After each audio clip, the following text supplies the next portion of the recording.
नमस्कार दोस्तों। आज हम बात करने वाले हैं पॉलिटिकल साइंस के मॉडल पेपर नंबर 4 की। और इसमें देख रहे हैं अपन कौन कौन से प्रश्न हैं जो पूछे जाते हैं और कौन कौन से प्रश्न जो इसमें दे रखे हैं जो प्रश्न आने की संभावना जिनकी रहेगी। तो देखो, शुरुआत से देख लेते हैं और दोस्तों इनको देख लेना और थोड़ा सा इनको याद करने की कोशिश भी करनी है, क्योंकि परीक्षा में अगर सीधे सीधे पूछे जाएँ तो अपन इनके आंसर हैं वो आसानी से दे सकें। तो देखो कौन कौन से प्रश्न हैं। तो सबसे पहला प्रश्न दिया गया है इसमें, शीत युद्ध का जो चरम बिंदु था वो क्या था।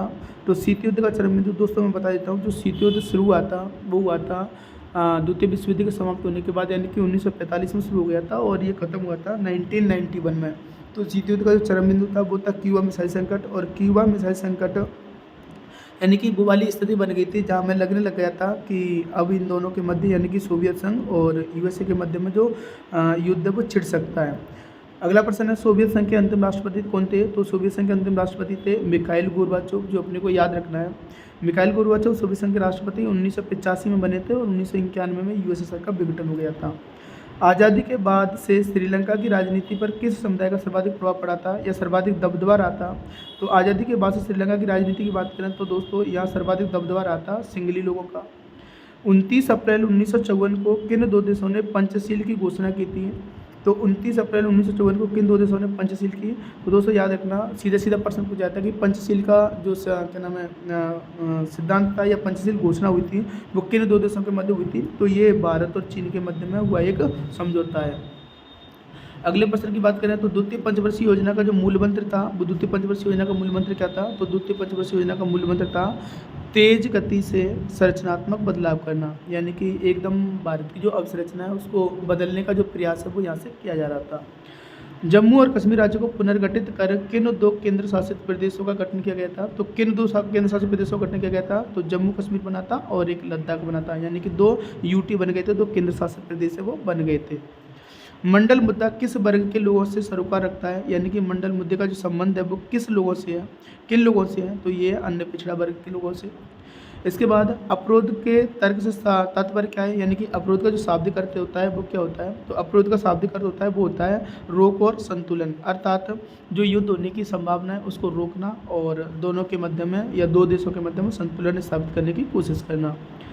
अगला प्रश्न है, शॉक थेरेपी के संदर्भ में महत्वपूर्ण उद्योगों की कीमत कम करके आंकने और उन्हें औने पौने दामों में बेचने को क्या कहा गया था। याद रखना दोस्तों, ये चला था जब शीत युद्ध चल रहा था यूएसए और यूएसएसआर के मध्य में। तो उस समय जो यूएसएसआर था उसने शॉक थेरेपी के संदर्भ में अपने जो भी सरकारी कंपनियां थी, उद्योग थे, उनको औने पौने दामों में बेच दिया गया था और उसको इतिहास में सबसे बड़ी गराज सेल नाम कहा गया था। और एक नंबर का प्रश्न सीधा भी पूछा जा सकता है कि यूएसएसआर के इतिहास में सबसे बड़ी गराज सेल क्या थी। तो सबसे बड़ी गराज सेल अपने को याद रखना है, और सबसे बड़ी गराज सेल थी कि यूएसएसआर के द्वारा अपने उद्योगों को कम कीमत में यानी कि औने पौने दामों में बेच देना। अगला प्रश्न है, नीति आयोग की स्थापना कब की गई। तो नीति आयोग की स्थापना की गई थी 1 जनवरी 2015 को। तो दोस्तों मैं बता देता हूँ, नीति आयोग की जो स्थापना है वो की गई थी योजना आयोग के स्थान पर। भारत चीन युद्ध कब हुआ था। तो भारत चीन युद्ध हुआ था 1962 में। याद रखना है, भारत चीन युद्ध 1962 में हुआ था और भारत और चीन के मध्य में जो पंचशील समझौता है वो पंचशील समझौता 1955 में हुआ था, जो अभी देखा था थोड़ी देर पहले। 1977 का आम चुनाव विपक्ष ने जिस नारे से लड़ा था वो कौन सा था। तो 1977 के आम चुनाव में विपक्ष ने नारा दिया था लोकतंत्र बचाओ। याद रखना दोस्तों, गरीबी हटाओ का नारा ये इंदिरा गांधी के द्वारा 1971 के 1971 के आम चुनाव में दिया गया था। और जय जवान जय किसान का नारा ये लाल बहादुर शास्त्री ने दिया था। अगला प्रश्न है, अंतर्राष्ट्रीय मुद्रा कोष में समूह 7 के सदस्यों के पास कितने प्रतिशत मत हैं। तो अपन इसकी बात करें तो अंतर्राष्ट्रीय मुद्रा कोष की, तो अंतर्राष्ट्रीय मुद्रा कोष में जो G7 सदस्य हैं उन G7 सदस्यों का जो मत प्रतिशत है वो है लगभग 41.29, यानी कि 41.29% है। सुरक्षा नीति का एक तत्व शक्ति संतुलन है। तो सुरक्षा नीति का एक तत्व जो शक्ति संतुलन है वो परंपरागत है दोस्तों, याद रखना। ए के गोपालन ये किस राज्य के कम्युनिस्ट नेता थे। तो एक के गोपालन ये किस राज्य के कम्युनिस्ट नेता थे। तो ये थे केरल राज्य के, जो इसमें पहले से भर रखा है और यह मैंने आपको बता भी दिया है। संयुक्त राष्ट्र संघ की सुरक्षा परिषद में 5 स्थायी सदस्य हैं। याद रखना दोस्तों, एक संस्था है यूएनओ जिसको तुमने अच्छे से पढ़ा होगा, और ये यूएनओ जो संस्था है ये तो यूएन संस्था हमें याद रखनी है, इसका नाम है संयुक्त राष्ट्र संघ। और इस संयुक्त राष्ट्र संघ की 6 संस्थाएं काम करती हैं, 6 उप संस्थाएं काम करती हैं। उनमें से एक है सुरक्षा परिषद, और इस सुरक्षा परिषद में 5 तो स्थायी सदस्य हैं और 10 इसके अस्थायी सदस्य हैं।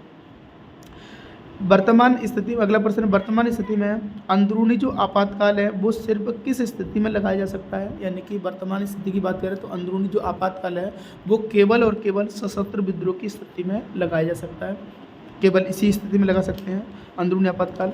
अगला प्रश्न देखो, इसके बाद के जो प्रश्नों में देखते हैं तो वो है बाबरी मस्जिद जो भी थी, उस बाबरी मस्जिद के विवादित ढांचे को विध्वंस करने की जो घटना है वो कब की है? तो ये दोस्तों 1992 की है। यानी कि बाबरी मस्जिद का जो अहाता था या जो बाबरी मस्जिद का ताला खुलने के बाद बाबरी मस्जिद को कब गिरा दिया गया था? तो ये गिरा दिया गया था 1992 में।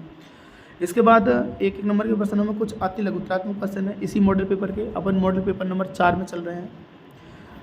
पश्चिम के साथ शांतिपूर्ण सहअस्तित्व का सुझाव रखने वाले सोवियत संघ के नेता कौन थे? तो पश्चिम के साथ शांतिपूर्ण सहअस्तित्व का सुझाव रखने वाले जो नेता थे वो थे क्या नाम है, जो निकिता क्रुश्चेव थे वो थे। और निकिता क्रुश्चेव ने ही पश्चिम के साथ सहअस्तित्व यानी कि शांतिपूर्ण का जो सुझाव था वो इन्होंने दिया था निकिता क्रुश्चेव के द्वारा। इसके बाद मिखाइल गोर्बाचोव ने आर्थिक और राजनीतिक सुधार हेतु किन 2 नीतियों को अपनाया था? दोस्तों इंपॉर्टेंट प्रश्न है, याद रखना है यहाँ से। और ये पूछा भी जा सकता है कि मिखाइल गोर्बाचोव ने आर्थिक और राजनीतिक सुधार हेतु किन 2 नीतियों को अपनाया था? तो इन्होंने 2 नीतियाँ अपनाई थी। एक तो अपनाई थी पेरेस्ट्रोइका और एक अपनाई थी इन्होंने ग्लासनोस्त। पेरेस्ट्रोइका की बात करें तो पेरेस्ट्रोइका का जो शाब्दिक अर्थ होता है वो होता है खुलापन, पेरेस्ट्रोइका का शाब्दिक अर्थ होता है वो होता है क्या नाम है, द्वारा से पुनर्रचना। और ग्लासनोस्त का जो शाब्दिक अर्थ होता है वो होता है खुलापन। इसके बाद अगले प्रश्न की बात करें तो अगला प्रश्न है रूस के पहले चुने हुए राष्ट्रपति कौन बने थे? तो रूस के पहले चुने हुए राष्ट्रपति बने थे बोरिस येल्त्सिन। दोस्तों मैं बता दूं, यहाँ पर जो मिखाइल गोर्बाचोव थे ये सोवियत संघ के अंतिम राष्ट्रपति थे। 1985 में सोवियत संघ के राष्ट्रपति बने थे। और 1991 में जब सोवियत संघ का विघटन हुआ था तो विघटन का कारण भी इन्हीं को माना गया था, मिखाइल गोर्बाचोव को। यहाँ से ये प्रश्न आता है कि सोवियत संघ के विघटन का जिम्मेदार किसको माना गया था? तो मिखाइल गोर्बाचोव को माना गया था। रूस के पहले राष्ट्रपति ये हो ही गया, बोरिस येल्त्सिन थे। सोवियत संघ के विघटन के कोई 2 कारण लिखिए। तो दोस्तों सोवियत संघ के विघटन के जो 2 कारण अपन देख सकते हैं, तो एक तो अपन ये कह सकते हैं कि वहाँ के जो सोवियत संघ के लोग थे उनको अपने पिछड़ेपन की पहचान हो गई थी। पिछड़ेपन की पहचान कैसे? उनको लग रहा था उनको वास्तविक पता चल गया था कि हमारा जो सोवियत संघ है वो साम्यवादी विचारधारा के तहत कहीं ना कहीं विकास नहीं कर पा रहा है, और जो अमेरिका है, संयुक्त राज्य अमेरिका, वो पूंजीवादी विचारधारा के तहत विकास कर पा रहा है। तो यहाँ के लोगों को सबसे पहले अपने पिछड़ेपन की पहचान हो गई थी। और इसके बाद मिखाइल गोर्बाचोव के समर्थन की समाप्ति, और यहाँ की जो जनता थी यूएसएसआर की, तो उसने मिखाइल गोर्बाचोव का समर्थन करना समाप्त कर दिया था।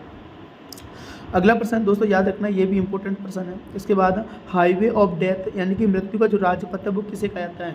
याद रखना दोस्तों, यहाँ पर लाखों लोग वैसे ही मर जाते हैं। मृत्यु का राजपथ भी इसको बोलते हैं, और मृत्यु का राजपथ ये बोलते हैं हम कुवैत और बसरा के बीच की जो सड़क है उसको। याद रखना दोस्तों, लेकिन पूछा तो बहुत कम जाता है, लेकिन फिर भी याद रखना इसको। इसके बाद सन 1990 में किस देश ने कुवैत पर आक्रमण कर अपने राज्य में मिला लिया था? तो कुवैत पर 1990 में आक्रमण किया था दोस्तों इराक ने।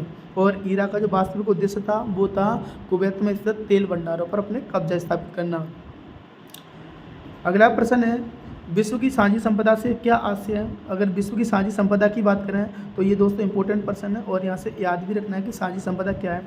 तो मैं बता देता हूँ विश्व की साझी संपदा किसे कहते हैं। तो ऐसी संपदा जिस पर किसी राज्य का कोई अधिकार नहीं हो, यानी कि उस पर सभी देशों का बराबर अधिकार हो, उसको अपन साझी संपदा नाम देंगे। और इस साझी संपदा में जो उदाहरण के तौर पर आते हैं वो जैसे हमारा वायुमंडल हो गया, जैसे समुद्री सतह हो गई, जैसे अंतरिक्ष हो गया, जैसे अंटार्कटिका हो गया, ये सारे विश्व की साझी संपदा में शामिल किए जाते हैं। तो देखो इसमें साझी संपदा में कौन कौन से आएंगे।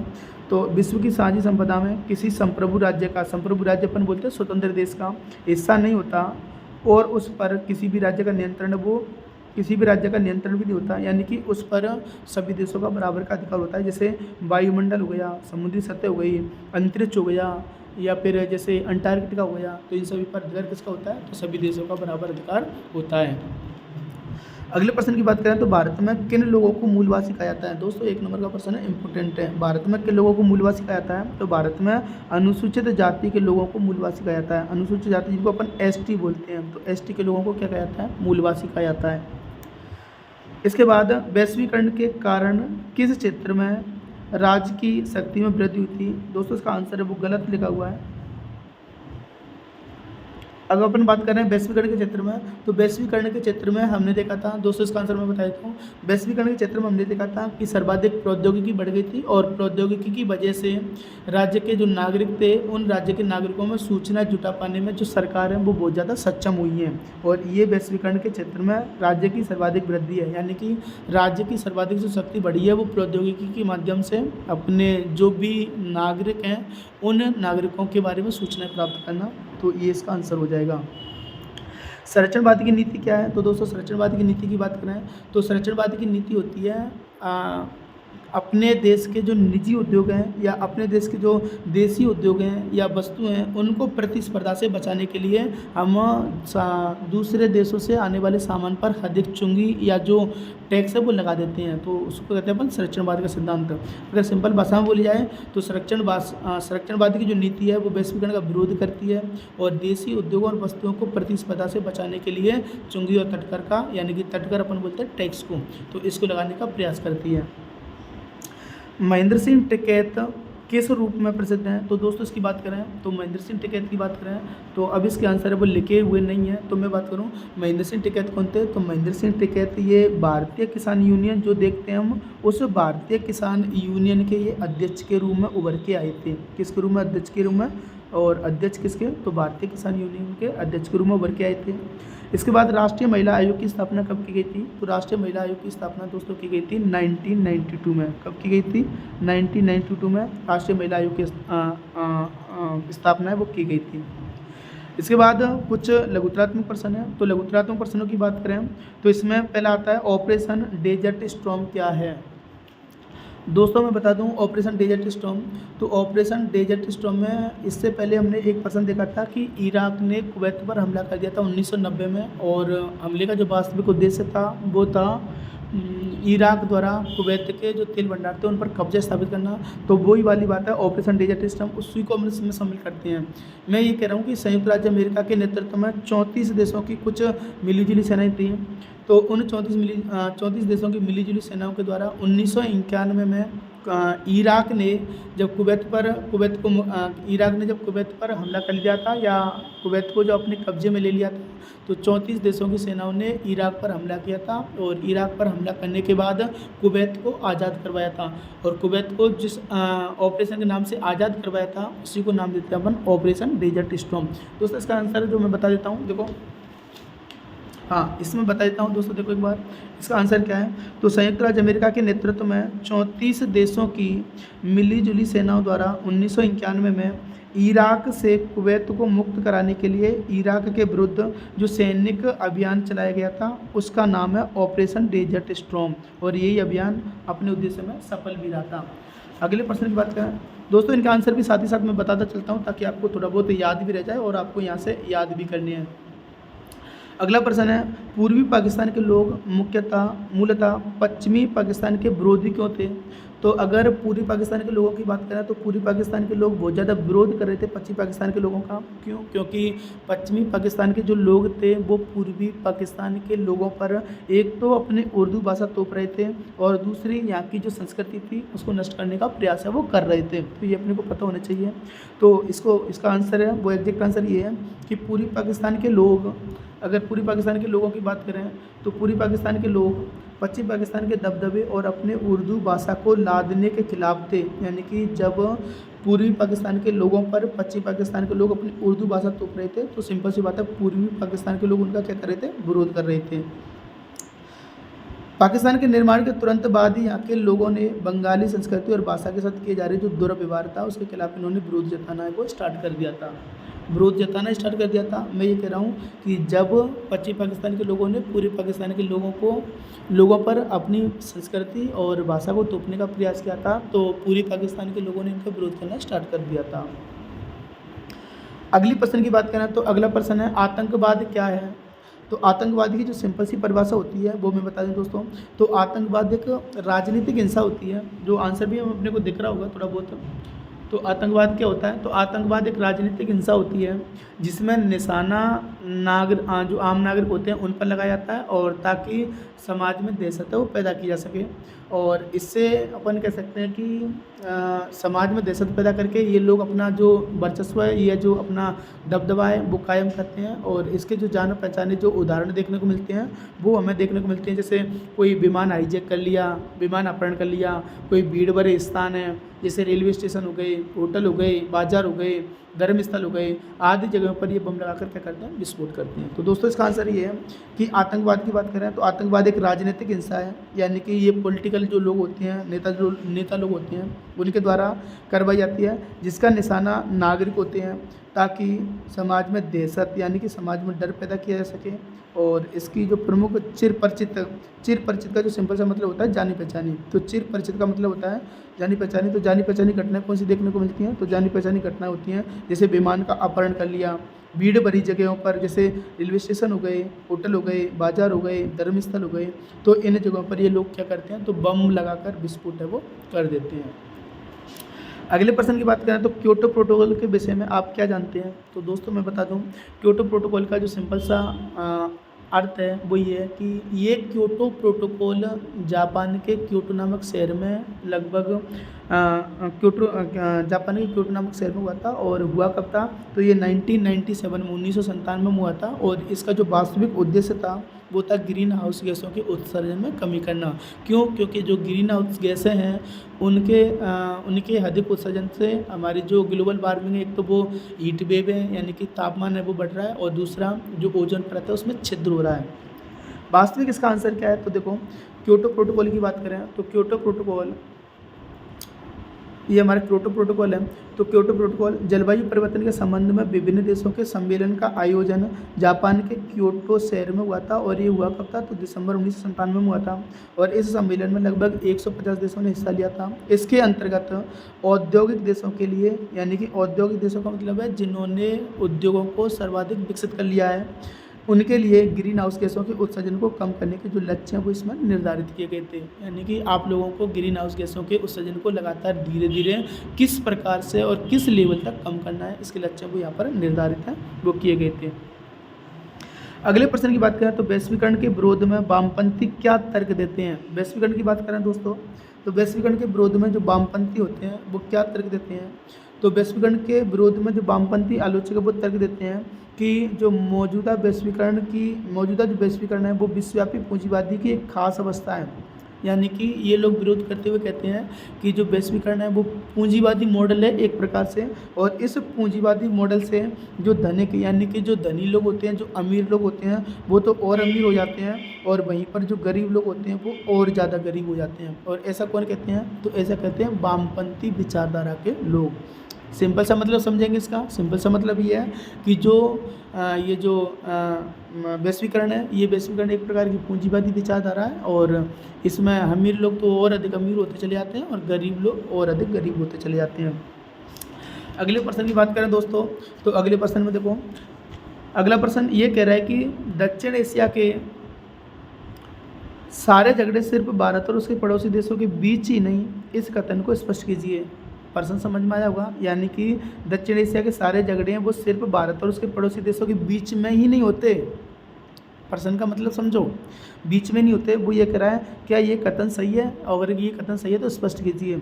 और इस कथन के संदर्भ में हम देखेंगे कि सारे के सारे जितने भी झगड़े हैं क्या वो भारत और उसके पड़ोसी देशों के बीच ही होते हैं? क्या नहीं होते। तो दोस्तों भारत के अलावा अन्य देश और उनके पड़ोसी देशों के बीच भी इस प्रकार के झगड़े वो देखने को मिलते रहते हैं। तो इसके आंसर की बात करें तो इसके आंसर में जो सिंपल सा अर्थ है वो ये है, देखो आपको दिख रहा होगा, दक्षिण एशिया के सारे झगड़े सिर्फ भारत और उसके पड़ोसी देशों के बीच ही नहीं बल्कि अन्य देशों के बीच भी होती हैं।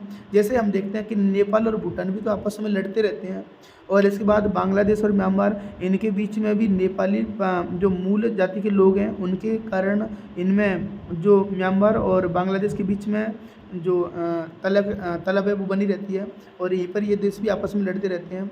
और भूटान अप्रवास और रोहिंग्या लोगों के म्यांमार में अप्रवास के मामले भी मतभेद में देखे जाते हैं। कहने का मतलब ये है कि म्यांमार के जो रोहिंग्या मुसलमान हैं वो रोहिंग्या मुसलमान इधर उधर भी जाते रहते हैं, यानी कि म्यांमार से कभी भारत में आ जाते हैं या फिर कभी इधर बांग्लादेश की तरफ आ जाते हैं या फिर थाईलैंड की तरफ चले जाते हैं। तो इससे उन देशों के बीच में भी जो विरोध की भावनाएं या जो झगड़े हैं वो बनी रहती हैं। तो दोस्तों याद रखना। इसके बाद अगले प्रश्न की बात करें तो अगला प्रश्न कौन सा है, तो आणविक अंतर्राष्ट्रीय आणविक ऊर्जा एजेंसी क्या है। दोस्तों याद रखना IAEA, इसकी फुल फॉर्म में वो कभी भी पूछी जा सकती है। IAEA international atomic energy agency, ये अंतर्राष्ट्रीय आणविक ऊर्जा एजेंसी क्या है। तो दोस्तों इसकी बात करें तो मैं बताऊं कि ये एक एजेंसी है जो मुख्यतः जो परमाणु ऊर्जा होती है उस परमाणु ऊर्जा के उपयोग को निर्धारित करती है। परमाणु ऊर्जा का उपयोग क्या होता है कि इसका उपयोग है वो कहाँ कहाँ किया जाना चाहिए और किन किन में इसको रोकना चाहिए। तो अगर सिंपल से इसके आंसर की बात करें तो इसका आंसर देखो, अंतर्राष्ट्रीय आणविक ऊर्जा एजेंसी ये एक एजेंसी है परमाणविक ऊर्जा के शांतिपूर्ण उपयोग को बढ़ावा देने और सैन्य उद्देश्यों में इसके प्रयोगों को रोकने की कोशिश करती है। इसके अधिकारी विश्व को परमाणविक सुविधाओं की जांच करते हैं ताकि नागरिक परमाणु संयंत्रों का इस्तेमाल सैन्य उद्देश्यों के लिए ना हो। कहने का मतलब ये है कि अंतर्राष्ट्रीय आणविक ऊर्जा एजेंसी ये परमाणु ऊर्जा के शांतिपूर्ण उपयोग को बढ़ावा देती है, अर्थात वो ये कहती है कि इसका प्रयोग सैन्य मामलों में या सेना के द्वारा वो नहीं किया जाना चाहिए और बाकी अन्य में जैसे बिजली बनाने में या अन्य में इसका उपयोग कर सकते हैं। बाकी नागरिक मतलब ऐसे रूप में इसका उपयोग ना हो जिससे क्या नाम है जो आम जनता उसको नुकसान पहुंच सके, अर्थात सैन्य उद्देश्यों में इसका उपयोग है वो नहीं किया जाना चाहिए। इसको रोकने का काम कौन करती है, तो अंतर्राष्ट्रीय आणविक ऊर्जा एजेंसी है वो करती है। इसकी फुल फॉर्म भी याद रखना दोस्त, शॉर्ट फॉर्म भी याद रखना IAEA। इसके बाद अगले प्रश्न की बात करें तो अगला प्रश्न है अंतर्राष्ट्रीय क्या नाम है उपनिवेशवाद से क्या अभिप्राय है। अगला प्रश्न है उपनिवेशवाद से क्या अभिप्राय है। तो दोस्तों उपनिवेशवाद की बात करें तो ये आपको आंसर भी साथ ही साथ दिख रहे होंगे, तो मैं बता देता हूँ उपनिवेशवाद से क्या अभिप्राय होता है। तो उपनिवेशवाद की बात की जाए तो उपनिवेशवाद में क्या होता है कि कोई भी जो शक्तिशाली देश होता है वो शक्तिशाली देश क्या करता है तो अन्य किसी राष्ट्र पर अपना वर्चस्व स्थापित कर लेता है पहले, और वर्चस्व स्थापित करने के बाद उसके आर्थिक और प्राकृतिक जितने भी संसाधन होते हैं उनका शोषण करता है और उसे अपने हित के लिए काम में लेता रहता है और इसे अपना नाम देते हैं उपनिवेशवाद। याद रखना दोस्तों भारत भी कभी उपनिवेश था और वो उपनिवेश किसका था, तो ब्रिटेन का था। अगले प्रश्न की बात करें तो अगला प्रश्न आपको दिख रहा होगा, 5वीं लोकसभा के चुनावों में कांग्रेस की जीत के 2 कारण बताइए। कहने का मतलब ये है कि 5वीं लोकसभा के जो चुनाव हुए थे 1971 में, तो इन 1971 में जो चुनाव हुए थे इन चुनावों के दौरान लोकसभा में जो कांग्रेस पार्टी थी वो जीत के आई थी। तो कांग्रेस पार्टी की जीत के कौन कौन से कारण रहे होंगे तो उनके बारे में अपने को चर्चा करनी है। तो सिंपल सी बात बताऊं तो इस समय 1971 के आम चुनावों की बात करें तो 1971 के जो आम चुनाव थे ये 5वें आम चुनाव थे। सबसे पहली बात छोटी सी याद रखनी है, और इन चुनावों में जीत का जो सबसे बड़ा कारण था वो था इंदिरा गांधी का चमत्कारिक नेतृत्व। क्यों, क्योंकि इंदिरा गांधी ने इस समय यानी कि 1971 में अपना चमत्कारिक नेतृत्व करते हुए अन्य जो पार्टियाँ थीं अन्य दल थे उनको पीछे छोड़ दिया था। दूसरा इसका कारण था वो ये है कि इन चुनावों में कांग्रेस को जीत का जो दूसरा सबसे बड़ा कारण था वो था समाजवादी नीति के तहत इंदिरा गांधी ने एक नारा दिया था और उस नारे का नाम था गरीबी हटाओ का नारा। और गरीबी हटाओ के नारे के साथ अधिकतर जो गरीब आबादी थी यानी कि पिछड़े वर्ग के जो लोग थे, आर्थिक रूप से कमज़ोर वर्ग थे, वो इंदिरा गांधी से जुड़ गए थे। इसके बाद अगले प्रश्न की बात करें दोस्तों, ये 2 प्रश्न ये वाला इंपॉर्टेंट है, थोड़ा सा याद रखना है कि 5वीं लोकसभा के चुनावों में कांग्रेस की जीत के 2 कारण बताइए। तो दोस्तों याद रख लेना इसको। इसके बाद प्रिवी पर्स से क्या अभिप्राय है, संक्षेप में बताइए। तो दोस्तों मैं बता दूं प्रिवी पर्स से क्या अभिप्राय है।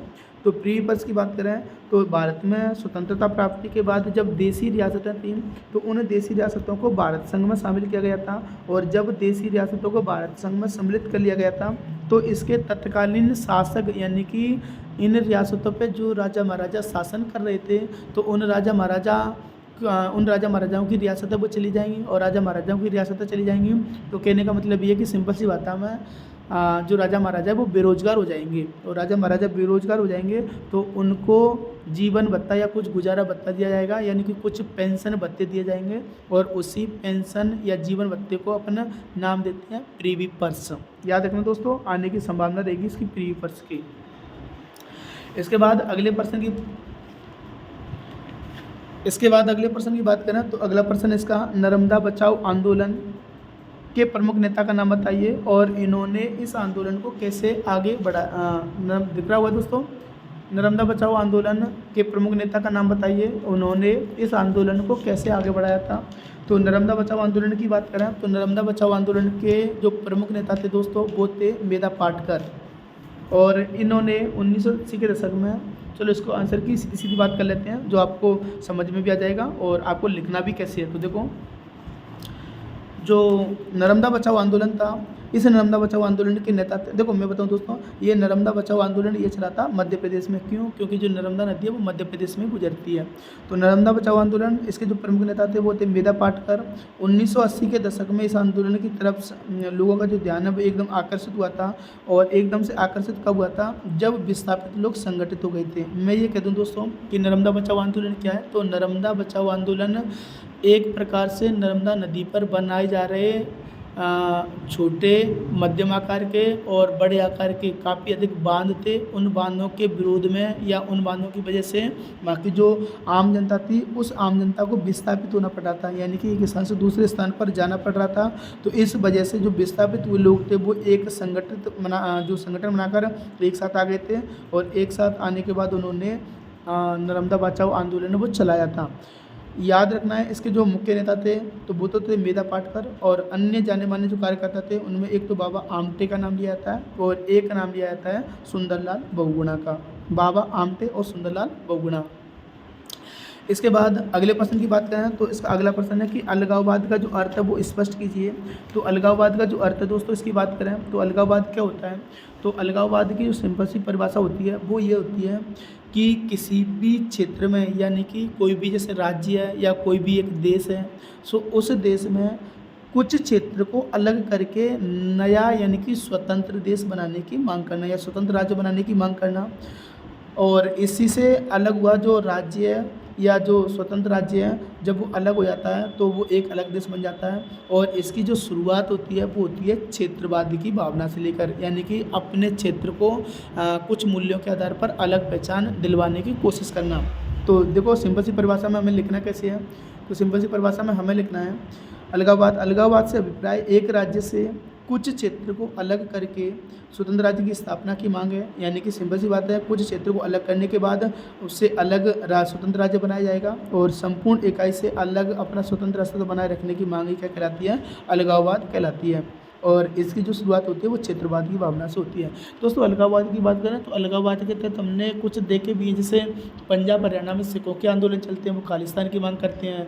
जैसे नागालैंड वाले क्षेत्र में बात करें तो नागा लोग हैं, वो अलग देश नागालैंड बनाने की, वो अलग राज्य नागालैंड बनाने की मांग करते हैं। तो दोस्तों इन्हीं को हम नाम देते हैं क्षेत्रवाद, और क्षेत्रवाद धीरे धीरे क्या बन जाता है, तो अलगाववाद बन जाता है।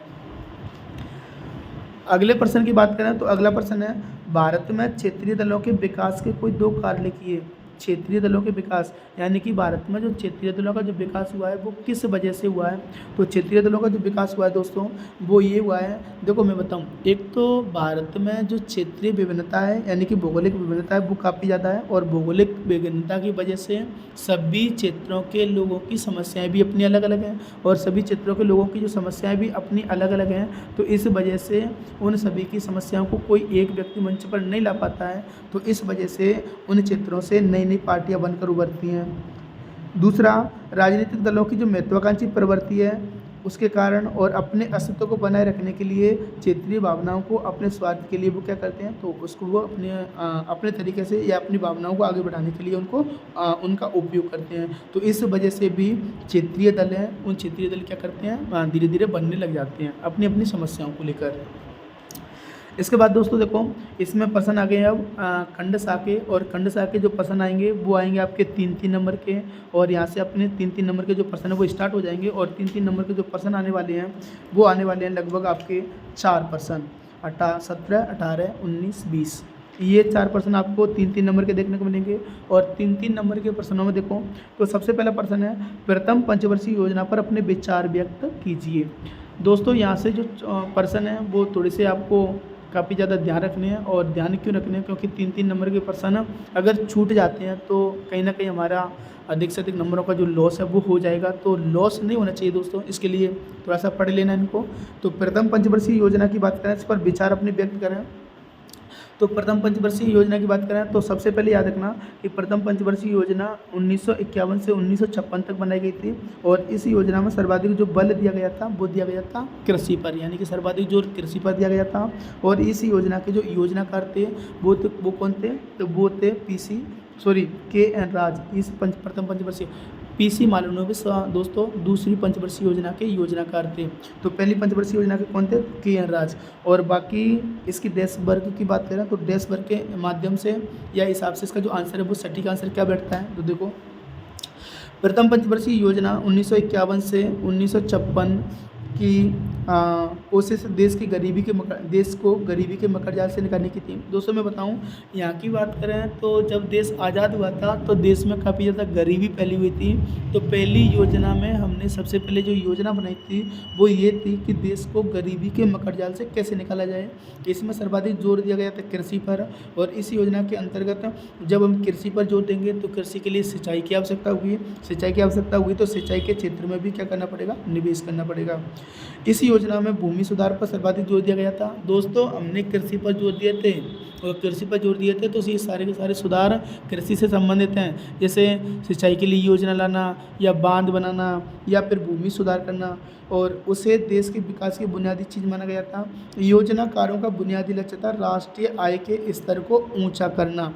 उन्होंने बचत को बढ़ावा देने की कोशिश की थी। नियोजन की प्रक्रिया में बचत तीसरी पंचवर्षीय योजना तक बढ़ी थी, लेकिन यह बचत उम्मीद के अनुरूप नहीं थी। धीरे धीरे जैसे जैसे हमने बचत को बढ़ाने का प्रयास किया था तो बचत हमें उतनी बढ़ती हुई दिखाई दी नहीं थी, लेकिन फिर भी ठीक है दोस्तों, तीसरी पंचवर्षीय योजना तक बचत अब काफ़ी ज़्यादा देखने को मिली थी। अगले प्रश्न की बात करें तो अगला प्रश्न है इसी क्रम में, वो देखो भारत की पड़ोसी देशों के प्रति जो नीति है वो क्या रहती है, वो हमें संक्षेप में बतानी है। यानी कि भारत की पड़ोसी देशों के प्रति नीति है वो संक्षेप में बतानी है। तो पड़ोसी देशों के प्रति नीति संक्षेप में देखेंगे तो संक्षेप में कैसे देखेंगे कि भारत की पड़ोसी देशों के प्रति अपनी जो रवैया है वो क्या अपनाया है, और भारत ने पड़ोसी देशों के साथ जो व्यवहार है वो कैसा किया है। तो पड़ोसी देशों के साथ जो व्यवहार किया है वो तो देखो, तो भारत की पड़ोसी देशों के प्रति जो नीति है वो नीति किस प्रकार की नीति रही है। तो देखो भारत सदैव ही पड़ोसी देशों से मित्रवत संबंध चाहता है, ये तो अपने को पता ही है। यानी कि भारत नहीं चाहता किसी भी देश से लड़ाई झगड़ा करे, क्यों, क्योंकि भारत एक उभरती हुई अर्थव्यवस्था है और भारत चाहता है कि हम शीघ्र ही भारत की विश्व की एक अच्छी अर्थव्यवस्था बन के उभरें। तो इस वजह से भारत है वो अन्य देशों के साथ या पड़ोसी देशों के साथ लड़ना नहीं चाहता। भारत का मानना है कि बिना मित्रतापूर्ण संबंध के कोई भी देश सामाजिक, राजनीतिक और आर्थिक विकास नहीं कर सकता। यानी कि ये जो शब्द है मित्रतापूर्ण संबंध, सिंपल सा मतलब होता है कि मित्रतापूर्ण संबंध के बिना कोई भी देश है वो आगे नहीं बढ़ सकता, चाहे वो सामाजिक नीति में, चाहे राजनीति में, चाहे आर्थिक विकास में। इसलिए भारत ने पाकिस्तान, चीन, बांग्लादेश, श्रीलंका, नेपाल, भूटान, मालदीव, म्यांमार इत्यादि पड़ोसी देशों से मधुर संबंध बनाए रखे और समय समय पर कई कदम भी उठाए हैं। यानी कि मधुर संबंध पहले से बनाए रखे हैं और इन मधुर संबंधों को आगे भी बनाए रखने के लिए समय समय पर इन्होंने कदम भी उठाए हैं। उन्हीं महत्वपूर्ण कदमों में से एक है सार्क की स्थापना। और दोस्तों हम देखते हैं कि दक्षिण एशिया में ये सार्क की स्थापना, और इस सार्क की स्थापना में भी भारत ने प्रमुख योगदान दिया है। और इस सार्क के माध्यम से भारत ने दक्षिण एशिया के देशों को एक मंच प्रदान किया है, ताकि ये सभी देश, जितने भी देश इसमें शामिल हैं 7-8 देश, वो एक मंच पर बैठकर अपने अपने मसलों को लेकर उनको सुलझाने के लिए बातचीत कर सकें। इससे न केवल भारत के अन्य पड़ोसी देशों के साथ संबंध मधुर होंगे, बल्कि दक्षिण एशिया और अधिक आर्थिक विकास वो कर सकेगा। यानी कि पड़ोसी देशों के साथ संबंध तो अच्छे होंगे ही होंगे, बाकी दक्षिण एशिया में जितने भी देश आते हैं, सार्क या दक्षिण में जितने भी देश आते हैं वो अपना आर्थिक विकास अधिक कर सकेंगे। और भारत की नीति ये है कि पड़ोसी देशों के साथ जो भी मतभेद हैं, ये नीति तो दोस्तों हमने शुरू से ही अपनाई है, कौन सी, कि जो भी हमारे अन्य देशों के साथ मतभेद चल रहे हैं उन मतभेदों को बातचीत के माध्यम से हल किया जाए। याद रखना दोस्तों, इम्पोर्टेंट प्रश्न रहेगा कि भारत की पड़ोसी देशों के प्रति जो नीति है वो किस प्रकार की रही है। अगले प्रश्न की बात करें तो अगला प्रश्न जो भी आता है वो आता है भारत की दलीय प्रणाली पर आपातकाल का किस तरह असर हुआ था, अपने उत्तर की पुष्टि है वो उदाहरण से प्रस्तुत करनी है। तो दोस्तों मैं बता देता हूँ, भारत में जो दलीय प्रणाली है वो कब आई थी और आपातकाल का जो असर है वो किस प्रकार पड़ा था। इसके आंसर की बात करें तो दोस्तों सबसे पहले अपने को ये पता होना चाहिए कि आपातकाल भारत में लगा कब था। यहाँ से भी एक नंबर का प्रश्न है वो पूछा जा सकता है। तो आपातकाल लगा था 25 जून 1975 को। और आपातकाल जब लगा था भारत में, तो उस समय भारत के जो प्रधानमंत्री थे वो कौन थे, तो उस समय भारत के प्रधानमंत्री थे क्या नाम है, इंदिरा गांधी। और ये इंदिरा गांधी के द्वारा आपातकाल है वो लगाया गया था। और प्रश्न ये पूछा रहा है कि आपातकाल के समय भारत की जो दलीय व्यवस्था है, यानी कि भारत में जितने भी दल चुनाव लड़ते हैं उन पर क्या असर देखने को मिला था। तो दोस्तों देखो, इसको सिंपल भाषा में, आपातकाल का भारतीय दलीय व्यवस्था पर प्रतिकूल प्रभाव पड़ा था, क्योंकि अधिकांश विरोधी दलों को किसी प्रकार की राजनीतिक गतिविधियों की इजाज़त वो नहीं दी गई थी। क्योंकि आपातकाल के दौरान जो राजनीतिक गतिविधियां हैं उनकी इजाज़त बिल्कुल नहीं थी किसी भी पार्टी को। आज़ादी के समय से लेकर 1975 तक भारत में वैसे भी कांग्रेस पार्टी का प्रभुत्व ही रहा था। यानी कि पहले से भी, यानी कि आज़ादी जब मिली थी भारत को, तो उस समय भी भारत पर कांग्रेस का प्रभुत्व था। और अगर अपन आपातकाल के समय तक की बात करें तो आपातकाल के समय तक भी भारत में कांग्रेस का ही जो प्रभाव है वो रहा था। संगठित विरोधी दल उभर नहीं पाए थे और आपातकाल के दौरान विरोधी दलों की स्थिति और भी खराब हो गई थी। और इस समय तक हम देखते हैं कि जो विरोधी दल थे वो अपनी अच्छी कंडीशन नहीं बना पाए थे, और जब आपातकाल लगा दिया गया था तो इस वजह से और ज़्यादा प्रभावित हो गए थे। आपातकाल के बाद सरकार ने जनवरी 1977 में चुनाव कराने का फैसला लिया था। और सभी बड़े जो विपक्षी दल थे उन्होंने मिलकर एक पार्टी बनाई थी, और उन्होंने विपक्षी दलों ने मिलकर जो पार्टी बनाई थी, अपनी इस पार्टी का नाम रख लिया था इन्होंने जनता पार्टी। और जनता पार्टी कांग्रेस के खिलाफ लड़ी थी। इन्होंने चुनाव जीता भी था, सफलता प्राप्त करी थी, और कहीं ना कहीं इन्होंने अपनी बाद में सरकार भी बना ली थी। और सरकार बनाने के बाद राजनीतिक प्रणाली थी वो ऐसे लग रहा था कि जैसे द्विदलीय हो जाएगी, यानी कि सिर्फ दो ही दल हो जाएंगे। दो दल कौन कौन से हैं, तो एक कांग्रेस पार्टी और एक ये जनता पार्टी। लेकिन 18 मई में ही जो जनता पार्टी थी वो जनता पार्टी का जो कुनबा था बिखर गया था, यानी कि जनता पार्टी का जो संगठन था वो बिखर गया था, और पुनः जो दलीय प्रणाली है वो उसी रूप में वापस आ गई थी। तो दोस्तों याद रखने वाली बात है। और ये आपातकाल 25 जून 1975 को लगा था। लगाने वाले प्रधानमंत्री थे इंदिरा गांधी, ये भी पूछा जाता है।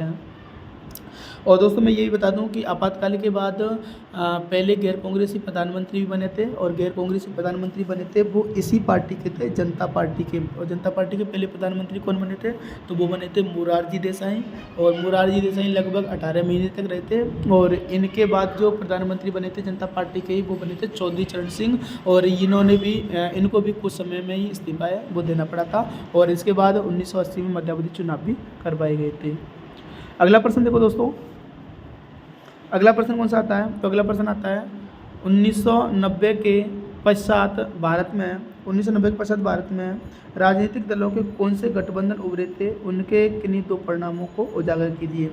दोस्तों कहते हैं कि 1990 के बाद भारतीय राजनीति में काफ़ी ज़्यादा बदलाव हुए थे, और बदलावों के बाद ही नए नए गठबंधन है वो बनकर उभरे थे। और उन गठबंधनों के कौन कौन से परिणाम निकले थे, तो वो देख लेते हैं एक बार। तो दोस्तों इसके आंसर की बात करें तो 1990 के बाद भारत में केंद्र में राजनीतिक दलों के 3 गठबंधन उभरे थे। कितने गठबंधन उभरे थे, 3।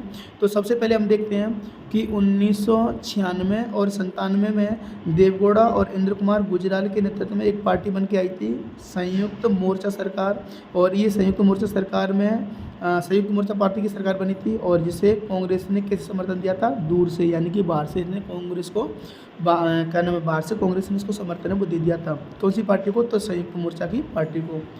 अगली बात करें तो 1998 और 99 में हम देखते हैं जो अटल बिहारी वाजपेयी थे, बीजेपी के व्यक्ति थे, इनके नेतृत्व में एक पार्टी बनी थी जिसको बोलते हैं अपन राजग, राष्ट्रीय जनतांत्रिक गठबंधन। और ये राष्ट्रीय जनतांत्रिक गठबंधन भी एक संगठन था, याद रखना दोस्तों। और इसके बाद अगला जो गठबंधन बना था वो 2004 से 2009 के बीच में हमें दिखाई देता है। क्यों, इस समय जो प्रधानमंत्री बने थे भारत के वो बने थे क्या नाम है, मनमोहन सिंह। और ये मनमोहन सिंह के द्वारा बनाया गया एक संगठन था और इस संगठन को बोलते हैं अपन संप्रग। और संप्रग की जो फुल फॉर्म होती है वो होती है संयुक्त प्रगतिशील गठबंधन, और इसकी सरकार बनी थी। तो इस प्रकार ये 3 गठबंधन देखने को मिले थे। सबसे पहले संयुक्त मोर्चा, इसके बाद राजग राजग राष्ट्रीय जनतांत्रिक गठबंधन, और एक देखने को मिला था संप्रग संयुक्त प्रगतिशील गठबंधन। 2014 और 2019 में नरेंद्र मोदी के नेतृत्व में भी राजग का गठबंधन वही बना था, लेकिन इस संगठन द्वारा भाजपा का लोकसभा में स्पष्ट है वो बहुमत रहा था। मैं ये कह रहा हूँ कि 2014 और 2019 में भी ये जो गठबंधन है वो कायम बरकरार है, वो बने हुए हैं 2014 में, लेकिन 2019 में ये गठबंधन है वो नहीं दिखाई देता। गठबंधन की और इसके परिणाम यानी कि क्या देखने को मिले थे, तो गठबंधन की राजनीति के परिणाम स्वरूप पिछड़ी जातियों के राजनीतिक और सामाजिक दावे को सभी दलों ने क्या कर लिया था, स्वीकार कर लिया था। यानी कि इन गठबंधनों की वजह से ही जो पिछड़ी जातियाँ थी वो कहीं ना कहीं पिछड़ रही थी, उनको अपने जो मौलिक अधिकार है, मौलिक कर्तव्य हैं वो नहीं मिल पा रहे थे। तो इस वजह से उनके जो राजनीतिक और सामाजिक दावे थे उनको स्वीकार कर लिया था किसने, वो सभी दलों ने। अगले पॉइंट की बात करें तो गठबंधन की राजनीति के परिणाम स्वरूप ही केंद्रीय शासन में जो क्षेत्रीय दलों का प्रभुत्व वो बढ़ने लग गया था। और यहाँ से हमें ये दिखाई देता है कि भारत की राजनीति में यानी कि भारत में जो केंद्र की सरकार बनती है उस केंद्र की सरकार को बनाने में इन क्षेत्रीय दलों ने प्रमुख रूप से भूमिकाएं वो निभाई थी। इसके बाद दोस्तों बात कर लेते हैं खंड दा की। और खंड दा में मैं बता देता हूँ आपको, इसमें लगभग 3% देखने को इसमें 3% देखने को मिलेंगे, 21, 22, 23, और ये तीनों पर्सन हमें 4-4 नंबर के देखने को मिलेंगे। और इससे पहले मैंने बताया था खंड सा में आपको 4% देखने को मिलेंगे और 4% होंगे 3-3 नंबर के, और इसमें 3% होंगे 4-4 नंबर के। तो दोस्तों याद रखना खंड सा और खंड दा दोनों 12-12 नंबर के हैं। और इसमें देख लेते हैं कौन सा पर्सन है। तो दोस्तों पहला ही पर्सन है जो काफ़ी ज़्यादा इम्पोर्टेंट है, जो हमें याद रखना है। शीत युद्ध के दौरान क्या नाम है, शीत युद्ध काल में दोनों महाशक्तियों द्वारा निशस्त्रीकरण की दिशा में किए गए प्रयासों का उल्लेख वो कीजिए। दोस्तों इम्पोर्टेंट पर्सन है, यहाँ से पूछे जाते हैं बार बार। शीत युद्ध के दौरान दोनों महाशक्तियाँ थीं, और दोनों महाशक्तियाँ कौन कौन सी थीं, एक तो थी अमेरिका और एक थी USSR, जिसको आप सोवियत संघ बोलते हो। तो इन दोनों के द्वारा निशस्त्रीकरण यानी कि हथियारों को कम करने और हथियारों को ख़त्म करने के लिए कौन कौन से प्रयास किए गए थे उनका उल्लेख करना है। अथवा के प्रश्न की बात करें तो वोट निरपेक्ष आंदोलन अब अप्रासंगिक हो गया है, आप इस कथन से सहमत हैं क्या। तो अब अगर आप इस कथन से सहमत हैं तो अपने उत्तर के समर्थन में आपको तर्क प्रस्तुत करने हैं। दोनों ही प्रश्न इंपॉर्टेंट हैं, और यहाँ से ये प्रश्न ज़्यादा इंपॉर्टेंट है, गुट निरपेक्ष आंदोलन अब अप्रासंगिक हो गया है, आप इस कथन के बारे में क्या सोचते हैं, अपने उत्तर के समर्थन में तर्क प्रस्तुत कीजिए। ये काफ़ी ज़्यादा इंपॉर्टेंट है। तो हम दोनों ही प्रश्नों को देख लेते हैं, और इसमें से दोस्तों मैं बताऊं निशस्त्रीकरण के लिए 6 संधियाँ की गई थी, और उन 6 संधियों में से इंडिविजुअल संधि का नाम दे के भी पूछा जा सकता है कि इस पर संक्षिप्त टिप्पणी लिखिए। जैसे पिछली बार पूछी गई थी सामरिक अस्त्र परसीमन वार्ता प्रथम पर संक्षिप्त टिप्पणी कीजिए, तो इस प्रकार प्रश्न अब भी बन सकते हैं 2023 में।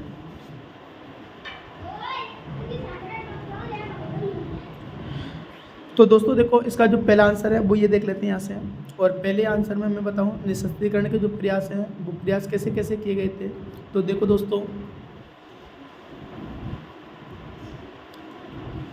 तो यहाँ से जो शीत युद्ध के दौरान दोनों महाशक्तियों ने निशस्त्रीकरण के जो प्रयास किए थे वो प्रयास किस किस प्रकार से किए थे। तो देखो, तो सबसे पहले जो संधि आती है वो आती है हमारी LTBT, और इस LTBT को ही हम बोलते हैं सीमित परमाणु परीक्षण संधि। और ये सीमित परमाणु परीक्षण संधि की बात करें दोस्तों, तो ये सीमित परमाणु परीक्षण संधि, यहाँ से 1 नंबर का प्रश्न ये भी पूछा जा सकता है कि सीमित परमाणु परीक्षण संधि पर टिप्पणी कीजिए। तो सीमित परमाणु परीक्षण संधि में बताऊँ दोस्तों, ये सबसे पहले याद रखना 1963 में हुई थी, और इस संधि में जो बात कही गई थी, देखो 1963 में हुई थी, और कौन कौन से देशों के मध्य हुई थी, तो ये होती अमेरिका, ब्रिटेन और सोवियत संघ। और इस संधि पर जो हस्ताक्षर किए गए थे वो किए गए थे 5 अगस्त 1963 को, और 10 अक्टूबर 1963 से ये लागू हो गई थी। इस संधि में जो बात कही गई थी वो ये कही गई थी कि कोई भी देश ना तो वायुमंडल में, ना बाहरी अंतरिक्ष में, और ना ही पानी के अंदर क्या नहीं करेगा, तो परमाणु हथियारों का परीक्षण नहीं करेगा। खत्म हो गई, बस इतना सब पूछा जाता है, और ये 1 नंबर का प्रश्न बन जाता है। तो दोस्तों याद रखना है, सीमित परमाणु परिचय संधि ये 1963 में हुई थी। और 1963 में कब हुई थी? तो 5 अगस्त 1963 को हुई थी। और इस संधि पर जो क्या नाम है लागू कब से हो गई थी? तो 10 अक्टूबर 1963 से ये लागू हो गई थी। कौन कौन से देशों ने की थी? तो अमेरिका, ब्रिटेन और सोवियत संघ ने की थी। और कहाँ की थी? तो मॉस्को में। याद रखना दोस्तों, मॉस्को जो वर्तमान में रूस की राजधानी है। और इसमें बात क्या कही थी? तो कोई भी व्यक्ति, कोई भी देश ना तो वायुमंडल में, ना बाहरी अंतरिक्ष में और ना ही पानी के अंदर क्या नहीं करेगा? तो परमाणु परीक्षण है वो नहीं करेगा। याद रखना दोस्तों। इसके बाद अगले प्रश्न की बात करें तो दूसरा है परमाणु अप्रसार संधि। अप्रसार का मतलब आप समझते ही हो, प्रसार का मतलब होता है फैलाना और अप्रसार का मतलब होता है नहीं फैलाना। तो इसमें परमाणु अप्रसार संधि का जो वास्तविक उद्देश्य था वो ये था कि परमाणु हथियारों से संबंधित जो भी सामग्री है जिन देशों के पास उपलब्ध है वो किसी अन्य देश को नहीं देंगे। इसकी बात करें तो ये संधि 1967 में हुई थी। और ये संधि 5 परमाणु शक्ति संपन्न देशों के द्वारा की गई थी। और मैं बताऊं 5 परमाणु शक्ति संपन्न देश कौन कौन से थे? तो एक तो अमेरिका, एक सोवियत संघ जो बाद में रूस बन गया था, एक ब्रिटेन, एक फ्रांस और चीन। इसमें आपने ध्यान से थोड़ा बहुत पढ़ा होगा तो ये चारों के चारों मित्र राष्ट्र हैं, अमेरिका, सोवियत संघ, ब्रिटेन और फ्रांस, और इसमें चीन शामिल हो गया था। इन्होंने ये संधि की थी। इस संधि में इन्होंने कहा था कि 1968 से पहले 1967 से पहले जिन लोगों ने परमाणु परीक्षण कर लिया है वो लोग तो परमाणु हथियारों से संबंधित सामग्री रख सकते हैं, और जिन्होंने परमाणु परीक्षण नहीं किया है वो देश परमाणु हथियारों से संबंधित सामग्री है वो नहीं रख पाएंगे। और जिनके पास परमाणु हथियारों से संबंधित सामग्री है वो देश परमाणु हथियारों से संबंधित सामग्री किसी अन्य देश को उपलब्ध नहीं करवाएंगे। तो देख लो एक बार, 1967 यह संधि 5 देशों के मध्य में हुई थी, ये नाम मैंने बता दिया आपको। और इन्हीं को एटमी हथियार रखने की अनुमति देती है और शेष सभी देशों को ऐसे हथियार हासिल करने से क्या करती है? रोकती है। इस संधि पर 1 जुलाई 1968 को वॉशिंगटन, लंदन और मॉस्को में हस्ताक्षर हुए थे। और 5 मार्च 1970 से कैसी हो गई थी? प्रभावी हो गई थी। और इस संधि को 1995 में अनिश्चितकाल के लिए बढ़ा दिया गया था। दोस्तों मैं बताऊं, इस संधि पर, परमाणु अप्रसार संधि पर भारत ने हस्ताक्षर नहीं किए थे। और भारत ने हस्ताक्षर नहीं किए थे तो इसके बाद भारत ने अपना पहला परमाणु परीक्षण भी कर लिया था। और वो पहला परमाणु परीक्षण कब किया था? तो 1974 में किया था। याद रखना, भारत ने इस परमाणु अप्रसार संधि पर हस्ताक्षर नहीं किए थे तो हमारे साथ साथ पाकिस्तान ने भी परमाणु अप्रसार संधि पर हस्ताक्षर वो नहीं किए थे। इसके बाद पिछली बार पूछा गया प्रश्न, पिछली बार इसमें से पूछा गया था कि सामरिक अस्त्र पर सीमन वार्ता प्रथम क्या है? संक्षिप्त टिप्पणी कीजिए। सामरिक अस्त्र पर सीमन वार्ता, इस पर टिप्पणी कीजिए। तो मैं बताऊं दोस्तों, सामरिक अस्त्र पर सीमन वार्ता का जो पहला चरण है वो 1969 में, ये भी परमाणु हथियारों को कम करने की अनुमति देने वाली एक संधि है। ये नवंबर 1969 में प्रारंभ हुआ था। और सोवियत संघ के समय जो नेता थे वो थे लियोनिड ब्रेजनेव, और अमेरिका के थे रिचर्ड निक्सन। इन्होंने मॉस्को में 26 मई 1972 में ये समझौता किया था। और इसमें जो प्रमुख बात कही गई थी वो ये थी, नंबर 1, परमाणु मिसाइल परिसीमन संबंधी, यानी कि जो भी परमाणु मिसाइल है उनका परिसीमन किया जाएगा। परिसीमन मतलब उनको ख़त्म किया जाएगा। सामरिक रूप से जो घातक हथियार है, ऐसे हथियार जो आम जनता को काफ़ी ज़्यादा नुकसान पहुँचा सकते हैं, उनके परिसीमन के बारे में अंतरिम समझौता था। और ये अक्टूबर 1972 से कैसी हो गई थी? प्रभावी हो गई थी। दोस्तों पिछली बार पूछी गई है, याद रखना। और इसमें अपने को लिखना इतने होता है कि इसका जो पहला चरण 1969 में हुआ था, 1972 तक चली थी और 1972 में प्रभावी हो गई थी। और नेता कौन कौन से शामिल थे? तो सोवियत संघ के नेता थे लियोनिड ब्रेजनेव, और अमेरिका के कौन थे? तो रिचर्ड निक्सन। इतना ही लिखना होता है। और इसके 2 पॉइंट हैं, यानी कि पहला जो परमाणु मिसाइल है उनका परिसीमन, दूसरा सामरिक रूप से जो घातक हथियार है उनका परिसीमन। अगले की बात करें तो दोस्तों अगला कौन सी आती है? तो अगली आती है सामरिक अस्त्र परिसीमन वार्ता द्वितीय। और सामरिक अस्त्र परिसीमन वार्ता द्वितीय ये दोस्तों इसके तुरंत बाद स्टार्ट हो गई थी। ये तो हुई थी 1972 में सामरिक अस्त्र परिसीमन वार्ता प्रथम, और इसके कुछ समय बाद ही ये स्टार्ट हो गई थी सामरिक अस्त्र परिसीमन वार्ता द्वितीय। और ये भी हथियारों को कम करने के लिए की गई थी। दोस्तों जो शीत युद्ध शुरुआत मैं बता दूं, वो शीत युद्ध में सर्वाधिक यूएसए और यूएसएसआर के मध्य में जो होड़ लगी थी वो लगी थी हथियारों की बढ़ोतरी को लेकर। दोनों ही देश अधिक मात्रा में हथियार बना रहे थे, और ये जो संधियाँ की गई हैं ये हथियारों को कम करने को लेकर की गई हैं। ये संधि अमेरिकी राष्ट्रपति जिमी कार्टर, और इस समय अमेरिकी राष्ट्रपति कौन आ गए थे? Jimmy Carter. और सोवियत संघ के वही नेता थे जो पहले थे लियोनिड ब्रेजनेव। और इनके समय में ये 18 जून 1979 में हुई थी। और इस संधि का जो उद्देश्य था वो वही पहला वाला ही था, सामरिक रूप से घातक हथियारों पर क्या लगाना, प्रतिबंध लगाना, यानी कि इनका उपयोग तुम नहीं कर पाओगे। और इससे पहले हमने देखा था सामरिक रूप से घातक हथियारों पर रोक लगाना, यानी कि उनका परिसीमन करना। परिसीमन का मतलब उनको कम करना। और यहाँ पर जो बात कही गई है वो ये कही गई है, इन पर प्रतिबंध लगाना। प्रतिबंध मतलब इनको अपन काम में नहीं ले पाएंगे। अगला प्रश्न देखो, सामरिक अस्त्र न्यूनीकरण वार्ता प्रथम, दोनों याद रखना, सामरिक अस्त्र परिसीमन वार्ता प्रथम 1972 में और सामरिक अस्त्र परिसीमन वार्ता द्वितीय 1979 में, उसके 7 साल बाद। इसके बाद देखो सामरिक अस्त्र न्यूनीकरण वार्ता प्रथम, तो ये हुई थी क्या नाम है, ये हुई थी उस समय अमेरिका के राष्ट्रपति थे वो थे जॉर्ज बुश, और सोवियत संघ के राष्ट्रपति चेंज हो गए थे, तो यहाँ पर थे गोरबाचोव। और ये गोरबाचोव दोस्तों वही व्यक्ति हैं जिनकी वजह से सोवियत संघ का विघटन वो हो गया था, मिखाइल गोरबाचोव। और 31 जुलाई 1991 को घातक हथियारों के परिसीमन और उनकी संख्या में कमी लाने की बात वो की गई थी। और इसी प्रकार याद रखना सामरिक अस्त्र न्यूनीकरण वार्ता द्वितीय, और ये सामरिक रूप से घातक हथियारों को सीमित करने और उनकी संख्या में कमी लाने हेतु इस संधि पर रूसी राष्ट्रपति थे वो तो आगे थे बोरिस येल्टसिन, और अमेरिकी राष्ट्रपति वही थे जिनका नाम था जॉर्ज बुश। याद रखना जॉर्ज बुश 5वें में भी है, जॉर्ज बुश 6वें में भी है। और इससे पहले सोवियत संघ के जो राष्ट्रपति देखे थे वो तीसरी और चौथी में दोनों ही देखे थे। तीसरी में हमने देखे थे लियोनिड ब्रेजनेव, और इसके बाद चौथी यानी कि सामरिक अस्त्र परिसीमन वार्ता द्वितीय, इसमें भी कौन है, तो इसमें भी लियोनिड ब्रेजनेव है, इसमें भी लियोनिड ब्रेजनेव है, जो मैं याद रखने हैं। तो दोस्तों इसमें से ये संधि पिछली बार पूछी गई थी, इसको फिर से याद कर लेना, और इसके साथ साथ बाकी की जो संधियाँ दे रखी हैं उनको एक बार रिवाइज कर लेना। अगला प्रश्न देखो दोस्तों, वीडियो थोड़ी सी लंबी हो जाएगी तो इसमें हम गुटनबर्ग आंदोलन है इसको थोड़ा सा अलग वीडियो में डिस्कस कर लेंगे। इसके बाद हम अगला प्रश्न देख लेते हैं। और अगले प्रश्न की बात करें तो आज की चीनी अर्थव्यवस्था नियंत्रित अर्थव्यवस्था से किस प्रकार अलग है, और इसके बाद राज्य पुनर्गठन आयोग देख लेंगे।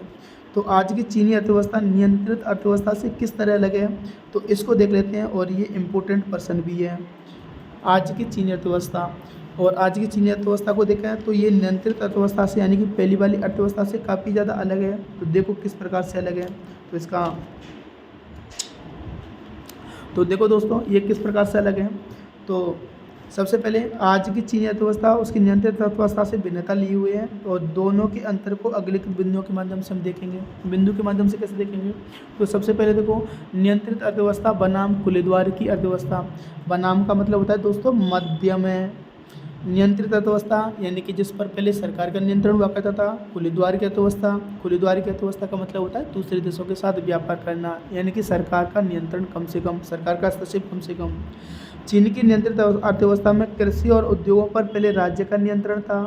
विदेशी बाजारों से तकनीक और सामान खरीदने पर प्रतिबंध था, और विदेशी व्यापार ना के बराबर था, यानी कि विदेशों से ये किसी प्रकार का व्यापार करते नहीं थे, और प्रति व्यक्ति आय बहुत कम थी, और उद्योग उत्पादन पर्याप्त तेजी से नहीं बढ़ रहा था। इसको कहते हैं अपन नियंत्रित अर्थव्यवस्था। नियंत्रित अर्थव्यवस्था की बात करें तो दोस्तों तो सिंपल सा मतलब है कि इसको अपन ऐसे समझ सकते हैं कि हम अपने घर में रह रहे हैं तो पड़ोसी से किसी प्रकार के संबंध नहीं होना। अगर खुली अर्थव्यवस्था की बात करें या खुले द्वार की नीति की बात करें तो चीन ने 1970 के बाद अमेरिका से संबंध बनाकर अपने राजनीतिक और आर्थिक एकांतवास को समाप्त किया था।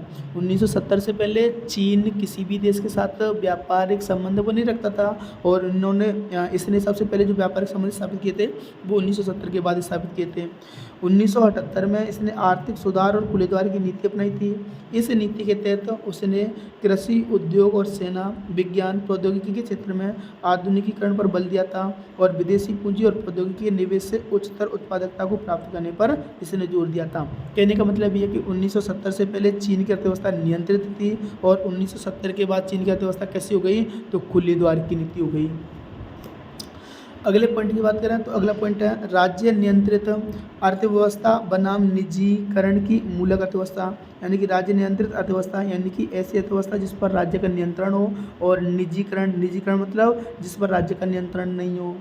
तो चीन की नियंत्रित अर्थव्यवस्था में कृषि तथा उद्योगों पर राज्य का नियंत्रण था, लेकिन चीन की वर्तमान अर्थव्यवस्था निजीकरण के लिए निजीकरण लिए हुए कैसी बन गई है, तो बाजार मूलक बन गई है। बाजार मूलक का मतलब अधिक से अधिक लाभ कमाने वाली बन गई है। और सिंपल सी बात है, पहले राज्य का नियंत्रण था तो जो भी संस्थाएं थी वो खुलकर काम नहीं कर पाती थी, और अब निजी हो गई हैं तो ये निजी संस्थाएं खुलकर काम कर लेती हैं, और बाजार मूलक मतलब अधिक लाभ कमा लेती हैं। रोजगार तथा सामाजिक कल्याण संबंधी अंतर। चीन की राज्य नियंत्रित अर्थव्यवस्था में सभी नागरिकों को रोजगार और सामाजिक कल्याण संबंधी जो योजनाएं था उनका लाभ देने का जो दायरा था, लाभ का जो दायरा है वो लाभ देने का दायरे में लाए गए थे सभी। लेकिन वर्तमान चीन की जो बाजार मूलक अर्थव्यवस्था है उसका लाभ सभी नागरिकों को नहीं मिल पा रहा है, ये भी याद रखनी है। यानी कि चीन की जो नियंत्रित अर्थव्यवस्था थी उस नियंत्रित अर्थव्यवस्था से सभी लोगों को लाभ मिल पा रहा था, लेकिन जो खुली अर्थव्यवस्था है, तो खुली अर्थव्यवस्था दोस्तों एक प्रकार से पूंजीवादी होती है, और ये मैंने पहले ही बताई थी।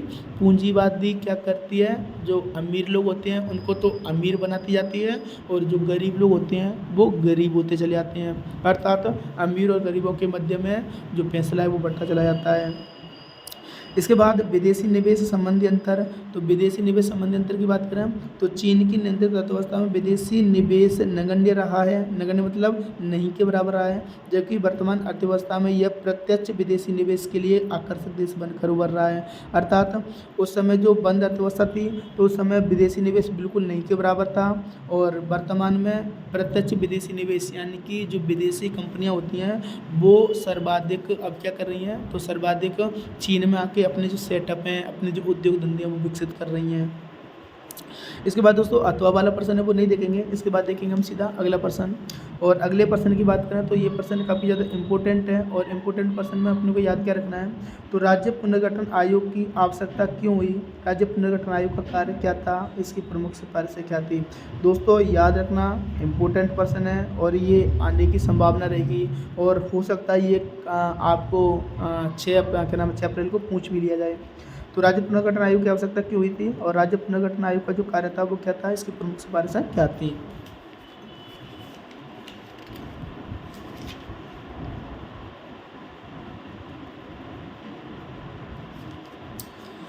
तो देखो दोस्तों, इसका राज्य पुनर्गठन आयोग मैं बता दूं, अगर राज्य पुनर्गठन आयोग की आवश्यकता की बात करें या इसकी सिफारिशों की बात करें तो ये है क्या, तो दोस्तों देख लेते हैं इसका आंसर।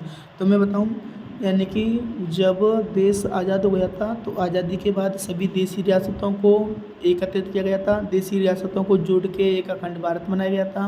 अब उस अखंड भारत में जो राज्य थे, अब उन राज्यों की सीमा निर्धारित नहीं हो पा रही थी, और राज्यों की सीमा जब निर्धारित नहीं हो पा रही थी तो ऐसी स्थिति में कुछ क्षेत्रीय लोग थे वो क्या कर रहे थे, तो अपनी भाषा के आधार पर या अपने रीति रिवाजों के आधार पर अलग अलग राज्य बनाने की मांग है वो कर रहे थे। तो इस वजह से ये राज्य पुनर्गठन आयोग की आवश्यकता है वो पड़ी थी। देखो, बंटवारे और देशी रियासतों के बाद राष्ट्र निर्माण की प्रक्रिया में राज्यों के पुनर्गठन की समस्या वो महत्वपूर्ण थी, क्योंकि राष्ट्र के समक्ष प्रांतों की सीमाओं को इस तरह तय करने की चुनौती थी कि देश को भाषाई और सांस्कृतिक बहुलता की झलक है वो भी मिले, और साथ ही राष्ट्रीय एकता भी क्या ना हो, खंडित हो। कहने का मतलब ये कि जो क्षेत्रीय भाषा है या जो संस्कृति है उसकी झलक देखने को मिले, यानी कि वो बचती रहे, वो सुरक्षित रहे, और साथ ही साथ क्या ना हो तो देश की जो एकता है वो भी नहीं टूटे। तो इस वजह से हमें क्या जरूरत पड़ी थी, तो राज्य पुनर्गठन आयोग की आवश्यकता पड़ी थी। राज्य पुनर्गठन आयोग का गठन याद रखना दोस्तों, यहाँ से 1 नंबर का प्रश्न है वो पूछा जा सकता है कि राज्य पुनर्गठन आयोग किसकी अध्यक्षता में बनाया गया था। तो राज्य पुनर्गठन आयोग भाषाई आधार पर राज्यों के पुनर्गठन की मांग के जोर पकड़ने पर केंद्र सरकार द्वारा 1953 में राज्य पुनर्गठन आयोग का गठन किया गया था। और राज्य पुनर्गठन आयोग का गठन किसकी अध्यक्षता में किया गया था, तो दोस्तों नाम आगे आ जाएगा, तो ये किया गया था डॉक्टर फजल अली की अध्यक्षता में, और 2 व्यक्ति और इसमें शामिल थे, एक तो हृदयनाथ कुंजरू और दूसरे थे KM पन्नीकर। राज्य पुनर्गठन आयोग का कार्य क्या था, तो राज्य पुनर्गठन आयोग का कार्य था राज्यों के सीमांकन के मसले को गौर करना। सीमांकन का मतलब कौन से राज्य की सीमा कहाँ तक होगी इसको निर्धारित करना। राज्य पुनर्गठन आयोग की जो सिफारिश हैं ये भी पूछी जाती हैं, सिंपल संक्षिप्त टिप्पणी में राज्य पुनर्गठन आयोग की सिफारिश हैं। तो राज्य पुनर्गठन आयोग ने यह सिफारिश दी कि राज्यों की सीमाओं का निर्धारण वहाँ पर बोली जाने वाली भाषा के आधार पर होना चाहिए, और इस आयोग की जो प्रमुख सिफारिशें थीं वो ये थी कि भारत की एकता और सुरक्षा भाषाई और संस्कृति सजातीयता और वित्तीय और प्रशासनिक विषयों पर उचित ध्यान रखते हुए राज्यों का पुनर्गठन वो किसके आधार पर होना चाहिए, भाषा के आधार पर होना चाहिए। और इस आयोग की सिफारिश के आधार पर 1956 में ही राज्य पुनर्गठन अधिनियम लाया गया था, जिसके तहत 14 राज्य और 6 केंद्र शासित प्रदेश हैं वो बनाए गए थे। याद रखना दोस्तों, सिफारिशों का आलोचनात्मक विश्लेषण यानी कि इसकी सिफारिशें उनकी आलोचना भी की गई थी, उनकी बुराई भी की गई थी। तो सबसे पहले बुराई कौन सी थी, तो एक लोकतांत्रिक कदम के रूप में क्या बुराई की गई थी, तो भाषा के आधार पर नए राज्यों का गठन करना एक लोकतांत्रिक कदम के रूप में देखा गया था। यानी कि लोकतंत्र सही चल रहा है, मतलब जब भाषा के आधार पर नए राज्य बनाए जा रहे थे तो ऐसा लग रहा था कि लोकतंत्र वो अपने सही रूप से यानी कि स्वतंत्र रूप से काम कर रहा है। सीमांकन का समरूप आधार, भाषावार पुनर्गठन से राज्यों के सीमांकन के लिए समरूप आधार बनाया गया था। यानी कि सबको कह दिया गया था कि भाषा के आधार पर ठीक है, आपको क्या बना देंगे, एक अलग राज्य बना देंगे। एकता को बल का मतलब है कि भाषावार पुनर्गठन से देश की एकता और ज़्यादा मजबूत हो गई थी। क्यों, क्योंकि लोग क्षेत्रीय जो आंदोलन कर रहे थे वो लोग भी समझ गए थे कि ठीक है एकता मिल रही है, मतलब उनके कहने पर उनका जो नया राज्य वो बना दिया गया, तो वो लोग भी संगठित हो गए थे और विभिन्नता के सिद्धांत को स्वीकृति, भाषावार राज्यों के संगठन से विभिन्नता के सिद्धांत को भी स्वीकृति मिल गई थी। अर्थात जो राज्य अपनी संस्कृति के आधार पर, भाषा के आधार पर, रीति रिवाजों के आधार पर अलग राज्य बनाने की मांग कर रहे थे, तो उनको अलग राज्य मिल जाने से वो फिर क्या हुए थे, विभिन्नता के तौर पर उन्होंने जो सिद्धांत, विभिन्नता का जो सिद्धांत था उनके अनुसार उनको अलग राज्य मिल गया था और इस वजह से वो लोग भी क्या हुए थे, शांत हो गए थे। तो इस प्रकार दोस्तों हमने पहला मॉडल पेपर था वो कंप्लीट कर लिया, पहला 4 नंबर का जो मॉडल पेपर था वो कंप्लीट कर लिया। और इसके बाद अगली वीडियो में देखेंगे हम नेक्स्ट मॉडल पेपर नंबर 5। तब तक दोस्तों देखते रहिए, आगे बढ़ते रहिए और इम्पोर्टेंट पर्सनों को थोड़ा सा आप याद करने का प्रयास भी कीजिए और वीडियो को दोस्तों के साथ शेयर भी कीजिए। अगर चैनल पर नए हो तो चैनल को सब्सक्राइब भी कर लेना और इस प्रकार की वीडियो आपको टाइम टू टाइम मिलती रहे तो आप जो प्रेस आइकन है उस पर, बेल आइकन है उस पर प्रेस भी कर लेना, जिससे आपको आने वाली वीडियो समय पर मिलती रहे दोस्तों। तब तक के लिए धन्यवाद।